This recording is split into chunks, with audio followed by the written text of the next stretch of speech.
రాష్ట్ర వ్యాప్తంగా తెలంగాణ జాగృతి అధ్యక్షురాలు ఎమ్మెల్సీ కవిత పుట్టినరోజు వేడుకలు ఘనంగా జరుగుతున్నాయి.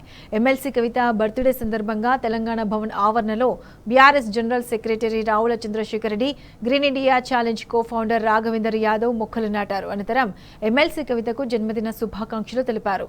బడుగు బలహీన వర్గాల కోసం నిరంతరం పోరాడే మహిళా శక్తి ఎమ్మెల్సీ కవిత అంటూ కొనియాడారు.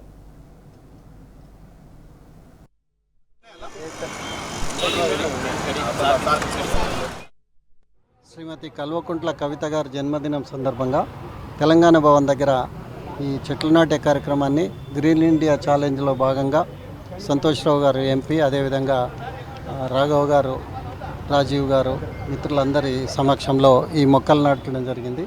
ఈ సందర్భంగా కవిత గారికి ఆయురారోగ్యాలు ఉండాలని, మరింత ఉన్నత శిఖరాలకు ఆమె ఎదగాలని, ప్రజాసేవలో మంచి పేరు, మరింత మంచి పేరు తెచ్చుకోవాలని చెప్పి ఆకాంక్షిస్తూ all the best.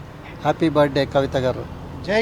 MLC Kalvakuntla Kavitha గారి జన్మదిన సందర్భంగా ఈరోజు గ్రీన్ ఇండియా ఛాలెంజ్లో భాగంగా దేశవ్యాప్తంగా గ్రీన్ ఇండియా ఛాలెంజ్ను తీసుకోబోతున్న సంతోష్ గారి ఆలోచన విధానాలను పుణికిపుచ్చుకొని ఇక్కడ రాఘవ గారి ఆధ్వర్యంలో, అదే సతీష్ గారి ఆధ్వర్యంలో ప్రతి సంవత్సరం ప్రతి బర్త్డేకు ప్రతి ఒక్క నాయకుడు ఒక చెట్టు నాటాలనే సంకల్పన తీసుకొని పెద్ద ఎత్తున తెలంగాణ రాష్ట్రంలో చెట్లు నాటుతూ ఉన్నారు. దానిలో భాగంగానే ఈరోజు తెలంగాణ భవన్ దగ్గర ఈ చెట్లు నాటే కార్యక్రమాన్ని ఏర్పాటు చేసుకోవడం జరిగింది.